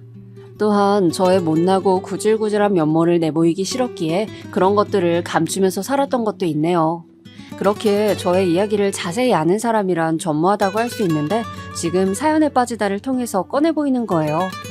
제가 기억하는 저의 어린 시절 집안은 참 가난하였습니다. 저는 사남매 중에서 둘째로 태어났어요. 집이 가난하다고 해도 그런 와중에 자식이 많다고 해도 서로 아웅다웅하면서 그 안에서 정겹게 살아가는 집들이 분명히 꽤 존재하잖아요. 그래서 부자라도 그런 화목은 돈으로 살 수 없다고들 말을 하는 것이고요. 하지만 안타깝게도 제가 생각하기에 저희 친정집은 부자들이 부럽다고 여길 만한 구석은 단 한 가지도 갖추고 있지 못했습니다. 동정이나 받았으면 또 모를까요? 친정아버지께서는 제가 기억하는 가장 어린 시절의 기억부터 일을 다니고 계셨던 분입니다. 3교대 근무를 나가셨어요. 공장일이었지만 그래도 그것도 번듯한 규모의 회사라고 열심히 다니셨습니다. 3교대가 어떤 건지는 다들 아시죠? 저희 친정아버지께서는 어느 날은 아침 7시에 출근해서 한낮에 귀가하셨고 어느 날은 점심 드시고 출근을 하셨으며 또 어느 날 밤은 10시에 출근을 하셨습니다. 친정엄마께서 이 3교대를 두고 저한테 말씀하시기를 봄, 여름, 가을, 겨울 할 것 없이 밤 10시면 세상이 무조건 깜깜해. 그런 때에 집을 나서서 일을 가야 한다는 게 그게 얼마나 서럽고 눈물 나는 일이었니. 이렇게 표현을 해주셨어요. 저는 친정엄마의 그 서럽다는 표현이 제 가슴속에 날아와 박혔답니다. 두고두고 곱씹을수록 저를 서글프게 만들었죠. 추운 겨울이면 이불 밖으로 조금도 몸을 빼기 싫은 밤이었는데 그 새카만 어둠 속으로 추위와 맞서며 출근하셔야 했던 분이 바로 친정아버지셨던 거예요. 이렇게 사는 모습을 요즘의 어리고 젊은 세대가 바라본다면 어떻게 반응을 해올지 저는 예상할 수 있습니다. 그러길래 왜 애는 넷이나 낳아서 그렇게 사느냐, 자식 4명을 전부 다 풍족하게 키워줄 수 있는 형편도 안 되면서 그런 집에 태어나고 싶은 아이는 없었을 거다, 이런 식으로 보겠죠. 인터넷에 그 어느 사이트를 가보아도 또 유튜브만 보아도 요즘 세대의 정서를 알 수 있으니까요. 그런데 저는 그 시절과 지금이 결코 같지 않다는 의견을 내놓고 싶네요. 가난과 무지가 혐오스럽게 비춰지는 현 세대에게 그 시절에 대한 이해를 구하고 싶진 않고요. 다만 비난은 안 해주었으면 좋겠어요. 요즘 10대, 20대들은 아주 어렸을 때부터 스마트폰이며 각종 인터넷 사이트를 통해 세상 돌아가는 걸 너무 빨리 알고 배우는 데다가 무척 약삭 빠릅니다. 초등학생 그 어린아이들끼리 자기들끼리 급을 나눈다는 이야기 혹시 접해보셨나요? 누구는 고급 브랜드 아파트 살고 누구는 낡은 주공 아파트 살고 또 누구는 빨간 벽돌집 9억 빌라에 월세 들어서 살고 이런 걸 아이들이 따지는 현황을 보면 기함하게 됩니다. 이런 판국이니 가난한데 애까지 많은 집은 요즘에는 남들로부터 손가락질을 받죠. 그래서 결혼하는 사람들도 줄어들고 출산율도 곤두박질 치나 봅니다. 내 한 몸 건사해서 즐겁게 사는 것이 낫지 결혼을 해서 TV 속의 육아 예능 프로그램에 나오는 연예인 자식들만큼 내 자식한테 해줄 자신도 없는데 애까지 낳고 싶진 않으니까요. 오죽하면 출산율을 떨어뜨린 주범이 연예인들이 자기 자식을 키우는 모습을 보여주는 육아 예능 프로그램이라는 얘기까지 있을까요? 혹시 결혼해서도 아이를 안 갖는 자식 부부를 두셨다거나 혼기가 다 찼는데도 결혼 생각이 없는 자식을 두신 분들이 계시다면 옛날과 현재가 상황이 같지 않음을 필히 고려해서 그들을 이해해 주셔야 할 거예요. 저희 친정부모님께서는 특별히 자식 계획을 세우신 것은 아니었지만 그렇다고 무분별하게 자식을 가지신 것은 아니라고 말씀하셨습니다. 그러니까 아무 생각도 없이 그저 없는 형편에 무조건 아이만 낳은 부모는 아니었다는 것이죠. 두 분께서는 막연하게 아들 둘, 딸 둘 이렇게 낳으면 좋겠다고 생각을 하셨었대요. 그렇게 된다면 정말 이상적일 거라고 여기셨다고 합니다. 그 생각이 현실이 되는 바람에 두 분께서는 무척 신기해하셨다고도 했고요. 이것은 첫째인 집안의 장남, 저희 오빠가 저에게도 똑같이 말을 해준 부분이니까 확실한 진실이에요. 친가와 외가 모두 형편이 썩 좋지 못했는데 특히 친가는 가족들끼리 사이가 안 좋았습니다. 외가는 집안 사정 때문에 식구들이 한때 뿔뿔이 흩어져서 살았어야만 했다고 하고요. 그렇기 때문일까요? 저희 친정부모님께서는 단란하고 화목한 가정을 꾸리는 것에 무척 뜻이 강하셨대요. 서로를 닮은 자식들을 낳아서 사랑으로 보듬어주고 잘 키워주고 싶다는 열망이 크셨던 것입니다. 첫째 아들, 둘째 딸, 셋째 딸, 넷째 아들 이렇게 4남매가 태어났습니다. 친정아버지께서는 저희 남매들을 위해 한파주의보가 내려 세상이 꽁꽁 얼었던 겨울에도 그 늦은 밤에 어둠과 추위를 가르며 출근을 하셨어요. 친정엄마께서는 저희 남매들을 키우시면서 동네 아주머니 두 분과 부업일을 하셨고요. 저희 친정 집안은 그런 집이었습니다. 이렇게 하루하루 열심히 살다 보면 반드시 쥐구멍에 벼뜰 날이 올 거야. 조금만 더 이를 악물고 버티면 더 좋은 환경에서 살 수 있을 거란다. 친정엄마께서 저희 남매들에게 해주셨던 그 말씀을 저는 믿었습니다. 그렇게 될 것을 의심하지 않았더랬죠. 아주 어렸을 때라 기억이 너무 흐릿하지만 제가 6살 때까지 살던 집은 단칸방이었는데 7살 때 이사를 갔습니다. 집에 방이 따로 2개가 있다는 것만으로도 너무 행복했어요. 6식구가 살기엔 그 집도 좁은 집이었으나 단칸방을 벗어났다는 것 자체가 그때는 즐거웠었거든요. 그 변화를 기억하기에 저는 친정엄마의 말씀을 믿을 수 있었고 기대에 부풀 수 있었습니다. 부모님 말씀 잘 듣고 공부 열심히 하고 그러면 앞으로 더 우리 집이 잘 살 수 있겠지? 미래의 부모님 집은 부자가 되어 있을 거고 나는 엄청 멋진 사회인이 되어 있을 거야. 어렸던 저는 달콤한 꿈에 취해 있었습니다. 떡볶이 한 컵도 100원짜리 불량식품 과자 한 봉지도 소중하고 맛있게 먹었던 그때를 지나며 더 나은 미래를 그렸습니다. 그러나 하늘은 무심하였습니다. 바로 제 아래 동생인 저희 집 셋째, 제 여동생이 갑자기 아프기 시작하였어요. 어렸을 때라 무지하였기에 그 시작점이 언제였는지조차 저는 정확히 몰랐습니다. 병명은 백혈병으로 드러났는데 이것도 좀 늦게 밝혀졌던 것으로 기억을 해요. 늦게 알아냈던 것이 화근이 되었는지 아닌지까지는 모르겠습니다. 여동생 이야기를 먼저 꺼내고 싶지 않아서 저는 계속 피해왔고 집안에서 워낙 금기처럼 여겨지는 이야기였기에 세월이 흘러서도 그때의 정확한 상황을 알지 못했습니다. 그때 여동생은 백혈병으로 드러나서 투병 생활을 하셨고 친정엄마께서 그 곁에 붙어서 매달리셨습니다. 친정아버지께서 벌어오셨던 돈은 족족 모두 병원비로 나갔고요. 3교대를 하시던 친정아버지의 일정이 너무 헷갈려서 제가 밥을 안 차려도 되는 때에 차리기도 했었고 일을 나가시는 줄도 모르고 아무것도 안 했는데 친정아버지께서 출근 준비를 하시길래 깜짝 놀라서 아연실색을 했던 적도 있었습니다. 지금 돌아보면 우습고도 가슴 아픈 추억이네요. 어린 집안의 막내, 남동생을 오롯이 챙겨야 하는 것도 저의 몫이었죠. 저는 그저 친정엄마께서 여동생의 손을 잡고 집으로 돌아오시기만을 기다리면서 묵묵히 감내했던 것 같습니다. 그때는 어렸을 때라서 간과하였지만 장남인 오빠도 그 당시엔 심경이 무척 복잡했던 것 같아요. 되게 울적해했고 힘들어했던 것 같네요. 오매불망 저희 식구들이 기다렸던 여동생은 그 언제인가 퇴원을 했었습니다. 그러나 얼마 안 있어서 다시 입원을 했고 그 후로는 다시 퇴원을 하지 못한 채로 끝끝내 하늘의 별이 되었습니다. 불쌍한 우리 딸. 이렇게 없이 살고 배운 것도 없는 집안에 셋째로 태어나지만 않았어도 분명히 더 오래 살았을 것을, 더 행복하게 살다가 떠났을 것을, 왜 내 자식으로 태어나서 이렇게 불쌍하게 떠났어야만 했냐. 내가 미안하다.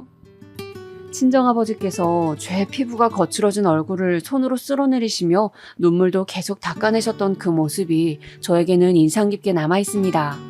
그 순간의 모습이 너무 슬퍼서 가슴이 옥죄어 왔던 것 같아요. 그때는 스마트폰이랄 게 어디 있나요? 만화영화가 시청률이 40%가 넘게 나오기도 했던 시절입니다.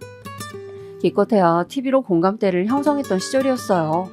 그러니까 저는 저희 집안의 가난이 어느 정도의 수준인지, 남들과 비교했을 때 얼만큼 떨어지는지 이런 것을 아예 몰랐고 관심조차 없었습니다. 가난해서 짜증나고 서럽기는 하지만 남들도 이 정도로 사는 사람들이 많을 거라고 막연하게 생각했었으니까요. 하지만 여동생의 죽음으로 처음 그런 것들을 인지하게 되었어요. 여동생이 떠나고 나서 남겨진 병원비로 지게 된 빚 때문이었죠. 생명 하나를 잃었는데 빚은 남겨졌다? 이 사실이 어렸던 저에게 미칠 듯한 충격으로 다가왔습니다. 갑자기 세상이 다르게 보이기 시작했어요. 제가 그 정도였으니 저보다 머리가 굵었던 오빠는 어떻겠나요? 아주 착잡했겠죠. 집안 분위기는 점차 개판이 났습니다. 친정아버지께서는 언제부터인가 술을 드시기 시작하였고요. 친정엄마께서도 많이 변하셨습니다. 그땐 몰랐지만 지금 생각하면 친정엄마께서는 우울증을 앓으셨던 것 같아요. 여동생의 병상을 내내 지키셨던 분이 바로 친정엄마이셨는데 끝내 여동생이 병마를 이겨내지 못한 데다가 남은 자식들을 돌봐야 하지, 빚도 갚아야 하지, 이런 상황들이 있으니까 친정엄마께서는 당신 스스로의 상태를 점검해 보실 수도 없었던 것입니다. 그때는 우울증이라는 개념 자체가 희소했었어요. 정신과라든지 상담 치료라든지 그런 게 어디 있나요? 정신질환 관련해서는 정신병원밖에 사람들이 몰랐던 시절입니다. 오죽하면 치매라는 개념조차 널리 알려지지 않아서 그저 나이 많으신 노인분들이 이상행동을 하면 노망 들었다고 표현을 했었을까요?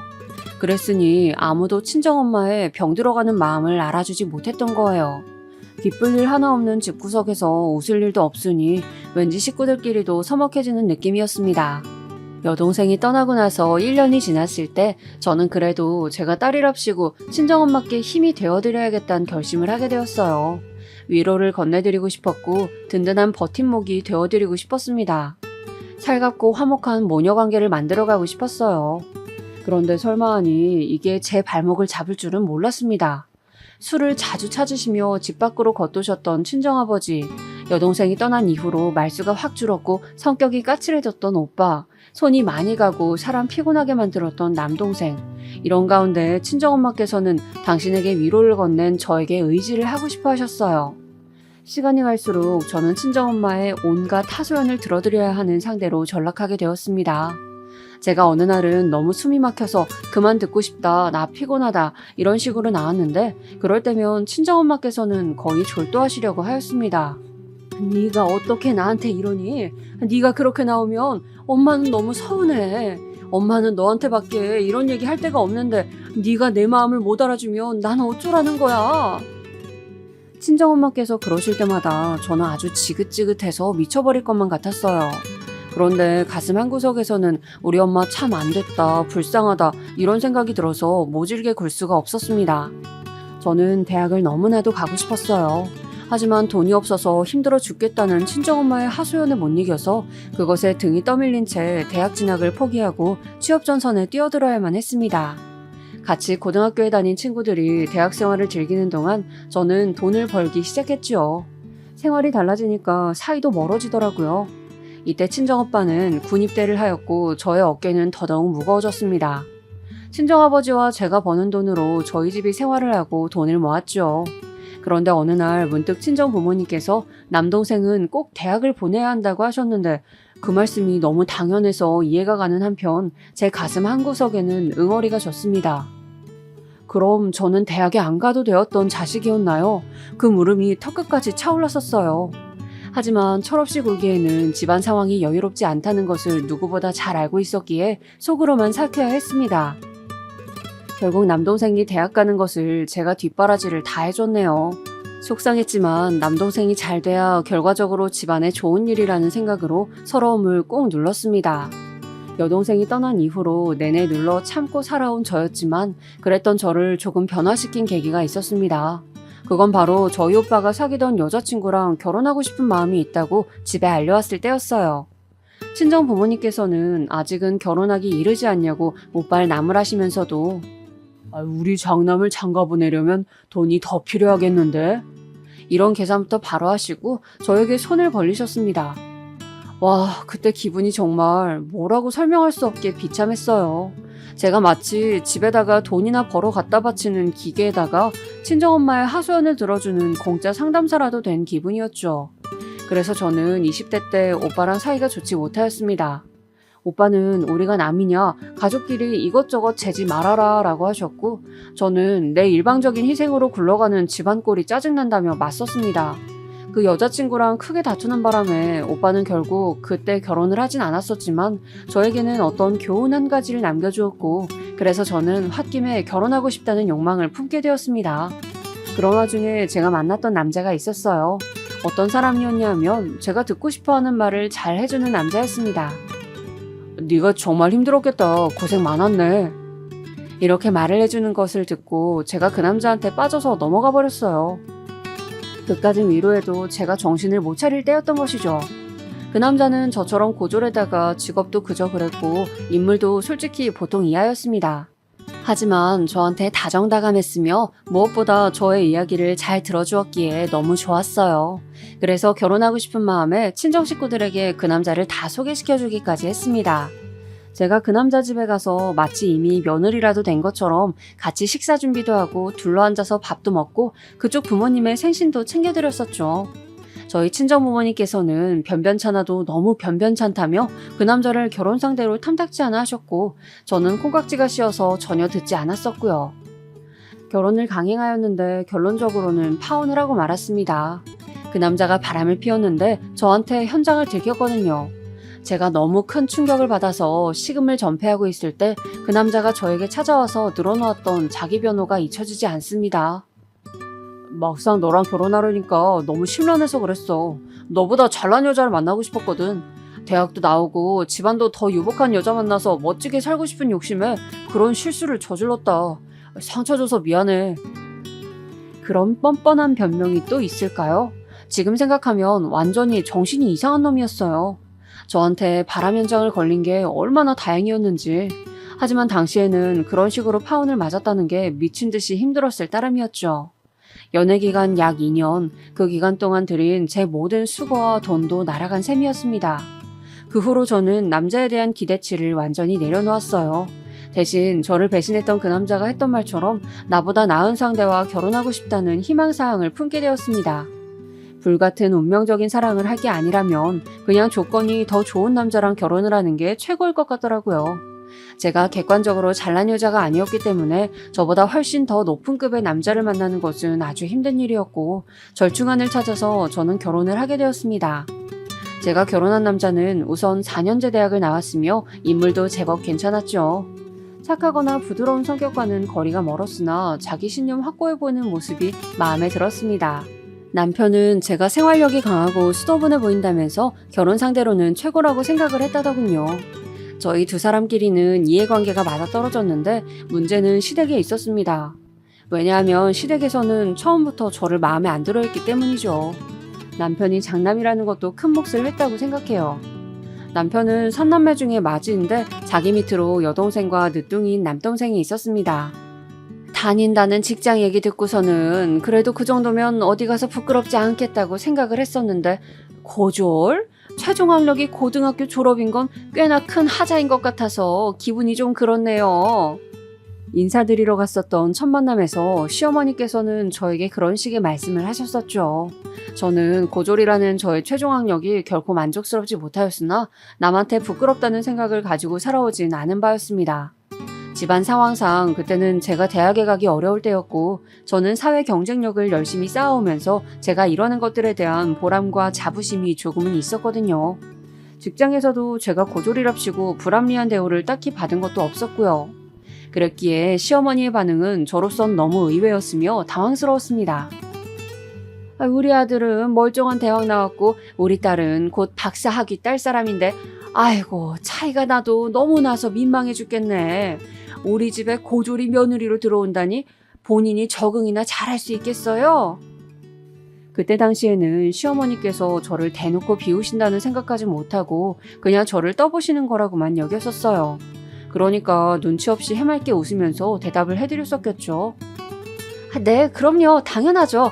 앞으로 잘 부탁드려요, 어머님. 제가 어머님께 예쁨 받을 수 있도록 열심히 노력할게요. 아니, 고졸은 고졸 집안으로 시집 가는 게 마음이 편하지 않겠나 싶어서 나는 말을 던져본 것인데. 아니에요, 어머님. 저 마음 하나도 안 불편해요. 어머님의 며느리가 되어서도 마음 편하게 잘 지내겠습니다. 저의 반응을 보면서 아마 시어머니께서는 뭐 이런 게 다 있나 싶으셨을 것 같네요. 그때 그 순간으로 시간을 돌릴 수만 있다면 저는 시어머니의 모욕적인 언사 앞에서 다른 반응을 할 것 같지만 지난 걸 되돌릴 수는 없는 노릇이었죠. 남편한테는 좀 욱하는 성격이 있었는데 그게 저랑 결혼 진행을 하면서 이상한 쪽으로 발휘가 되었어요. 시댁 식구들한테 남편이 어느 날 욱해서 이런 식으로 말을 하고 만 거예요. 내가 하기로 결정한 결혼인데 왜 토를 달고 여기에다 태클을 거는 거야? 내가 한다잖아. 내가 하고 싶다잖아. 이 결혼을. 그 바람에 어영부영 결혼을 하게 되었으니 어이가 없는 전말을 품은 결혼이었죠. 그래서 저는 지인들한테 조건이 제가 확 기우는 결혼을 어떻게 그렇게나 빨리 시댁 쪽에 승낙을 받고 진행할 수 있었는지 진상을 밝히지 않았답니다. 시댁에서 저를 낮잡아 본다는 것도 남편의 욱하는 다혈질 때문에 결혼이 결정되어 버렸다는 것도 남한테 말하기는 꺼려지는 진실이었으니까요. 제가 결혼한 걸 두고 저를 아는 사람들은 땡 잡았다, 정말 잘 되었다면서 축하를 해주었지만 그 실상은 그러지 못하였습니다. 제가 잡은 땡이 좋은 땡이 아니라 나쁜 땡이었거든요. 진실된 사랑을 쫓아 결혼하지 않고 조건을 앞세웠던 것이 저의 잘못이었을까요? 결혼 생활은 별로 행복하지 못하였습니다. 무엇보다 시어머니의 눈치를 자꾸 살피게 되었죠. 저를 보실 때마다 표정에서부터 이미 심술을 드러내셨고 항상 저에게 잔소리를 하고 싶으셔서 그 인매가 언제나 실룩거렸습니다. 그런 시어머니의 모습을 볼 때마다 저는 속이 얹힌 기분이었어요. 가슴이 갑갑하였고요. 거의 화병이나 다름없었죠. 제가 남편보다 못한 직장에 다니고 있었지만 엄연히 직장인이었는데 시어머니께서는 그걸 인정을 안 해주셨습니다. 고졸이 다니는 직장에서 하는 일이 다 보잘것없지 뭐. 대단한 일이라도 할 것도 아닌데 그까진 일 좀 다닌다고 바쁘다 피곤하다 핑계대기는. 그런 싸가지 없는 태도는 어디서 배웠는지. 아니지, 그런 것조차 배울 데가 없어서 아예 배우지를 못했겠구나. 그냥 천성 자체가 그런 것이야. 저를 하도 부려먹으려고 그러셔서 제가 직장인이라는 방패를 내세웠더니 그마저도 탐탁지 않게 여기셨죠. 그때 남편의 여동생, 그러니까 저의 시누이가 박사 학위를 따내는 바람에 제가 경멸당하는 분위기가 제대로 조성이 되어버렸습니다. 시어머니께서는 막말을 숨쉬듯이 너무나도 아무렇지 않게 자연스럽게 뱉으셨어요. 우리 딸이 그렇게나 공부를 열심히 해서 박사까지 되는 동안 누구네 딸은 고졸에 머물렀는데 한 집에서 조우를 하게 되다니 이 무슨 불공평한 상황인가 모르겠네. 이래서 노력 하나 없이 그저 시집만 잘 가면 되는 줄 아는 한심한 여자들이 우리 딸처럼 멋지게 사는 여자들을 먹칠하는 거라니까. 시어머니의 논리는 이러하였습니다. 시누이는 대학을 나온 것은 물론이고 박사학위까지 딴 대단한 여자인데 저는 고졸밖에 안 되는 주제에 결혼으로 엮어서 둘이 한 집안 식구가 되었으니 격이 안 맞다는 것이었어요. 제가 집안의 흠이라고 보셨죠. 저 스스로 부족함을 알고 시댁에 헌신적으로 봉사하라는 뜻을 넌지시 내비치기도 하셨습니다. 매번 가만히 들어드리면서 어색하게 웃음만 짓고 있었더니 점점 저를 더 우습게 여기시더라고요. 하지만 제가 참았던 것은 시어머니, 시댁 식구들을 위해서가 아니었습니다. 참고 사는 것이 제 인생에서 습관이 되어 있었기 때문이에요.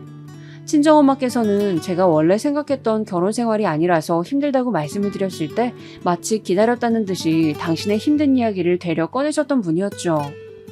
너는 엄마가 네 아버지랑 이날 이때까지 행복하게만 살아온 것 같니? 네 눈에는 그렇게 보여? 아니야, 절대로 아니야. 엄마는 그냥 이 악물면서 참아온 세월이 훨씬 길었고 네가 지금 결혼해서 힘들다고 하는 건 장난 같은 투정 수준이란다. 친정엄마께서 저의 고민을 아무것도 아닌 것으로 치부하시는 순간 왠지 자포자기가 되었습니다. 저는 제가 희생하는 역할에 놓이는 것에 익숙하기도 하였고 막말로 이혼이라도 해서 이혼녀가 되면 어쩔 거냐는 가정에 부딪힐 때마다 겁이 났었어요. 이혼해도 뾰족한 수가 없다는 생각을 하면서 그냥 인내하였습니다. 하지만 저도 사람인지라 시어머니께서 저를 우습고 하찮게 여기시는 것에 늘 아무렇지 않을 수는 없었죠. 하루는 시어머니께서 저한테 이러시더군요. 우리 딸이 얼마나 잘났는지 알고 나서 너는 아무렇지도 않디? 같은 여자인데 어쩜 이렇게 다를까? 분명히 여자라는 핑계를 대고 안 해온 일들이 많았겠지.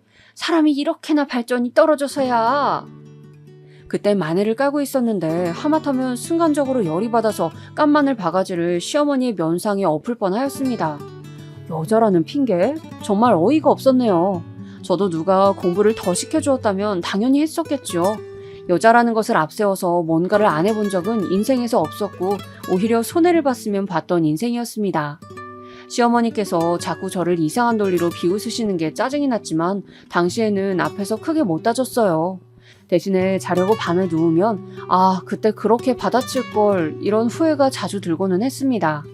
시누이는 어렸을 적에 2차례 크게 아팠었대요. 그래서인지 시부모님께서 더욱 애지중지하는 자식이었으며 아무래도 딸이다 보니까 아들보다는 섬세하게 상대를 해주신 것 같더라고요.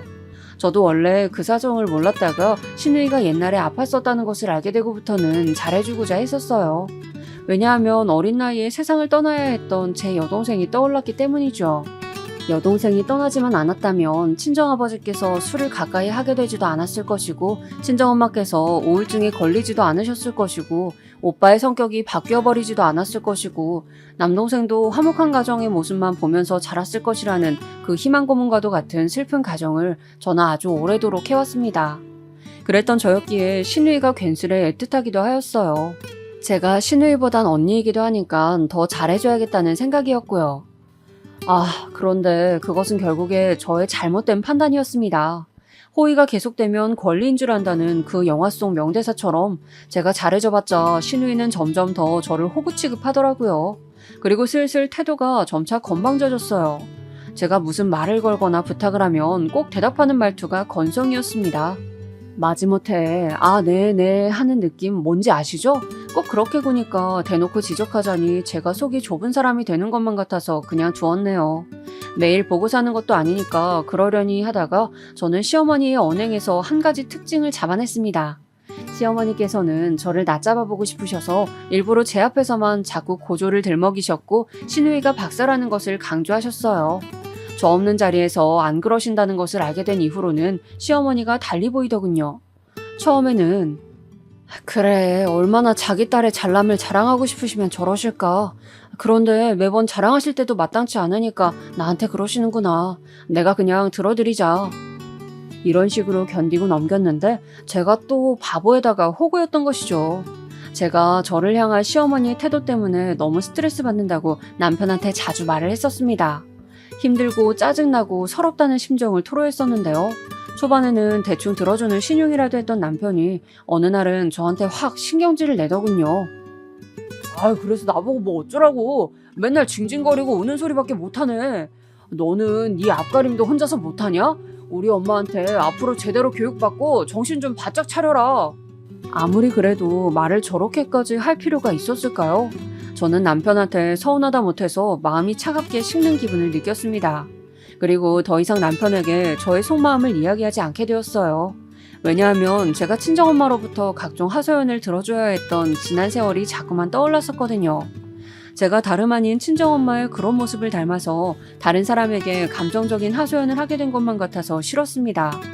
별다른 일 없이 늘 똑같이 굴러가는 지루한 직장, 남편하고 둘이 있는 것보단 혼자 있는 게 마음 편한 신혼집, 그리고 제 가슴을 답답하게 죄어오는 시대까지 저를 온통 우울하게 만드는 환경뿐이었어요. 그런 와중에 시어머니께서는 제 점심시간에 맞춰 전화까지 해가시면서 시누이 자랑을 늘어놓으셨습니다. 무슨 얘기인가 했더니만 시누이가 저보다 월급을 훨씬 더 많이 받는다면서 역시 고조라고 박사는 하늘과 땅 차이라고 하시더군요. 너무 짜증나서 한 귀로 듣고 흘려버리고 말았는데 어느 날 제가 정말 우연히 시누이의 비밀을 알게 되었어요. 그 그 시작은 신우이가 투잡을 한다는 걸 알게 되면서부터였습니다. 종이책 말고 컴퓨터나 휴대폰으로 보는 전자책 뭔지 아시죠? 그렇게 볼 수 있는 웹소설을 신우이가 쓰고 있었어요.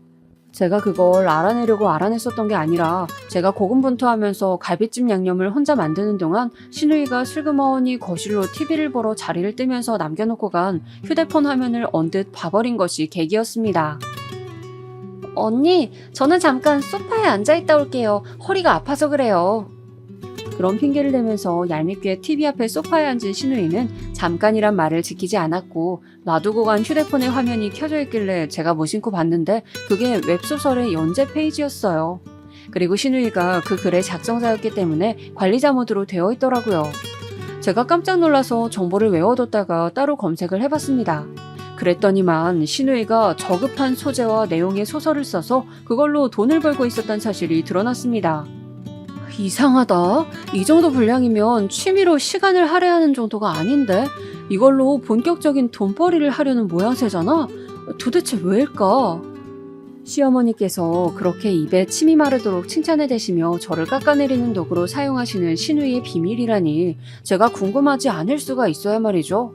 저는 신우이가 다닌다는 회사가 도대체 정확히 뭐 하는 곳인지 어떻게 돌아가는 곳인지 알아보다가 한 가지 희한한 사실을 접하게 되었어요. 충격적이게도 그것은 바로 고졸 입사 전형이었습니다. 그 사실을 알고부터 집요하리만치 캐내게 되었는데 저는 일단 제가 알아낸 바를 함구하였어요.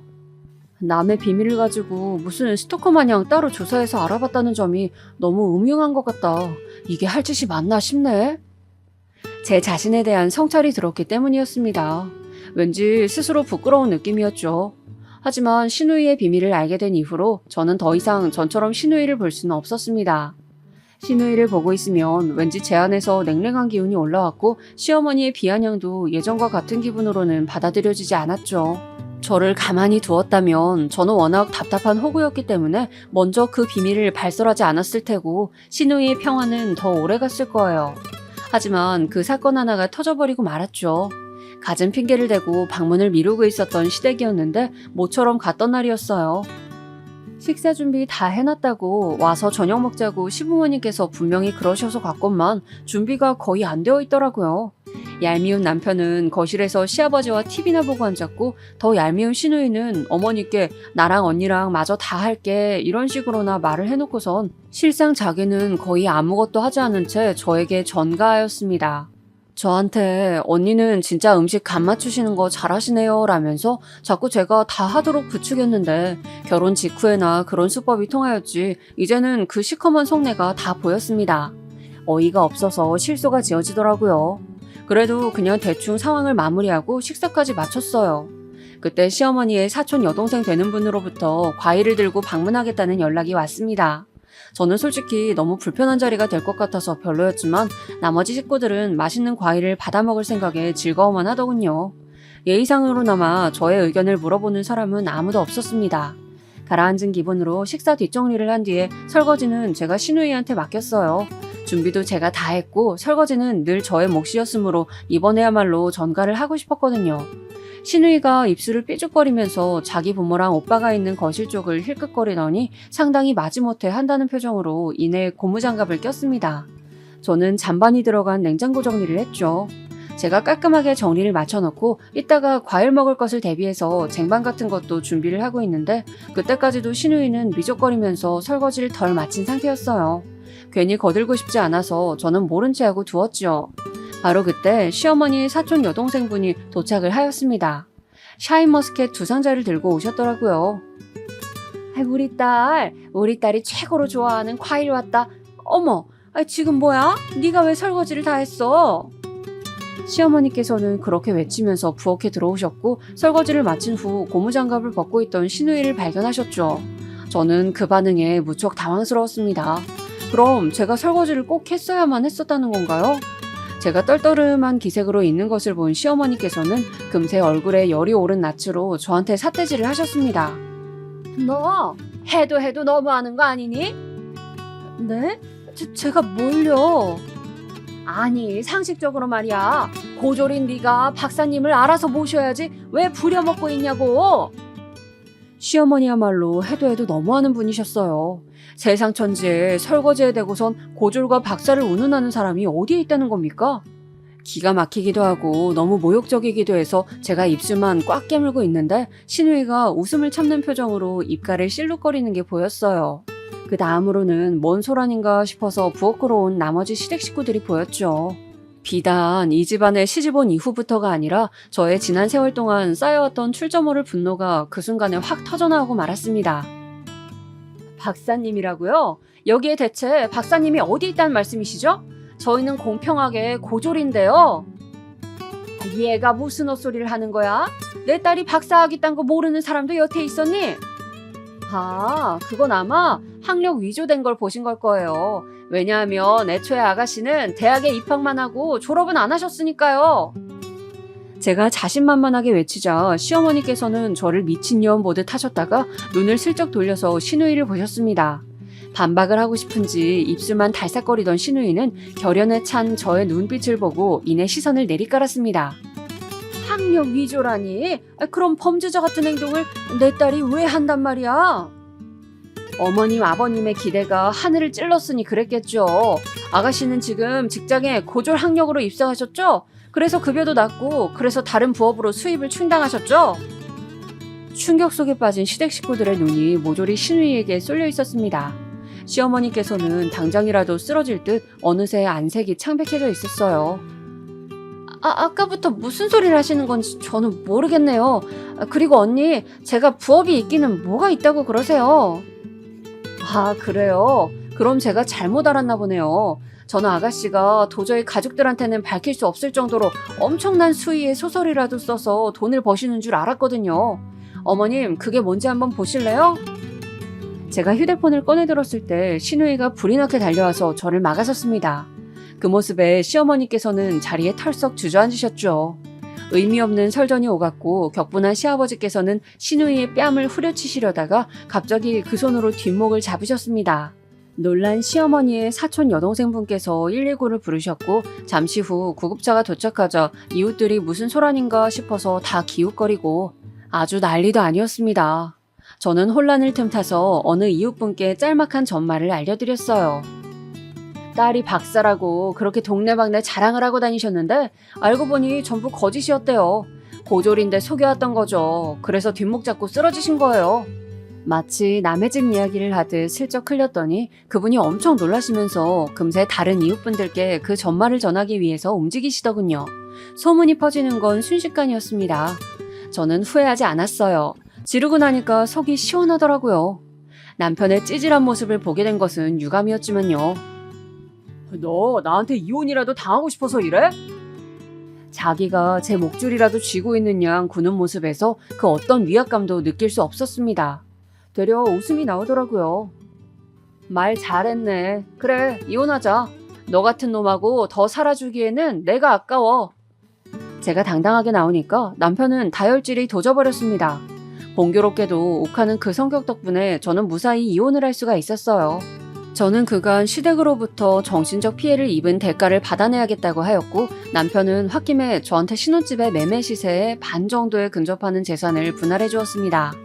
순전히 홧김에 저지른 일이었다는 것을 저는 알 수 있었어요. 그래서 더 통쾌했네요. 그 순간에는 예상 못했었지만 그 집은 지금 가격이 떨어졌어요. 그러니 저는 나름의 이득을 봤다고 볼 수 있겠네요. 전 시댁은 동네에 소문이 다 나서 거기에서는 더 못 살겠다며 이사를 한다고 하였는데 파는 것도 사는 것도 쉽지 않으니 전전긍긍하고 있다는 게 근황입니다. 그리고 전 시누이는 1년 넘게 사귀고 있었던 남자친구한테 차였대요. 그쪽에도 박사라고 거짓말을 했었는데 이제 다 들통났으니 소용없어진 것이었죠. 이혼하고 나서 저는 지난 세월 속에만 깊이 묻어두었던 저의 진짜 본심을 친정 식구들에게 털어놓았습니다. 서운했던 점, 억울했던 점, 힘들었던 점 이런 것들을 털어놓았는데 결과가 지지부진할 것이라는 저의 예상을 깨고 식구들이 제 이야기를 진지하게 들어주었어요. 특히 오빠랑 남동생이랑 셋이 술자리를 가지고 진솔한 대화를 따로 나누었는데 정말 좋은 시간이었습니다. 오빠가 저한테 미안한 게 많다고 하더라고요. 그 말을 듣자마자 제 안에 묵혀있던 울적함들이 사르르 녹는 느낌이었어요. 제가 세언니랑 대면대면하게 지내왔던 사람인데 오빠와의 관계가 회복된 이후로 세언니랑도 친해지게 되었어요. 그리고 놀랍게도 세언니의 친한 지인이 제 전 직장 동료란 것을 알게 되었습니다. 그분이 자기가 이직해서 다니고 있는 곳에서 사람을 새로 뽑는다면서 저한테 지원을 권유해 보셔서 해보았다가 이직에 성공했어요. 연봉도 엄청 높이 뛰었고 근무 환경도 전보다 훨씬 나은 곳이라서 매일매일이 행복합니다. 뭐든지 처음 한 번이 어렵고 두 번째, 세 번째는 쉽다고 하잖아요. 제가 전 시댁 식구들 앞에서 터뜨리지 않았다면 지금까지도 계속 안으로만 감정을 꽁쳐두는 사람으로 지내고 있었을 텐데 그 한 번 내질렀던 것을 계기로 이혼도 말끔하게 하고 재산도 챙기고 친정 식구들과 가까워지고 계속 좋은 일만 생기면서 제가 점점 더 당당해지는 것만 같아서 이 점이 가장 좋은 것 같아요. 저처럼 남이 보기에 답답하고 미련한 사람인 분이 계신다면 속에 든 본심을 용기 내어 한 번쯤 꺼내보시는 게 어떨지 권유드리고 싶어요. 제가 워낙 자존감이 낮은 사람이라서 지금도 자꾸 저보다 잘난 사람들과 저의 처지를 비교하면서 풀이 죽기도 하지만 이런 과정을 거쳐서 또 한 번 성장하고 싶어요. 죽을 때까지 철이 들어가고 있는 게 사람이라는 말도 있잖아요. 남은 인생을 제가 부디 더욱 유익하게 살기를 바라고 있어요.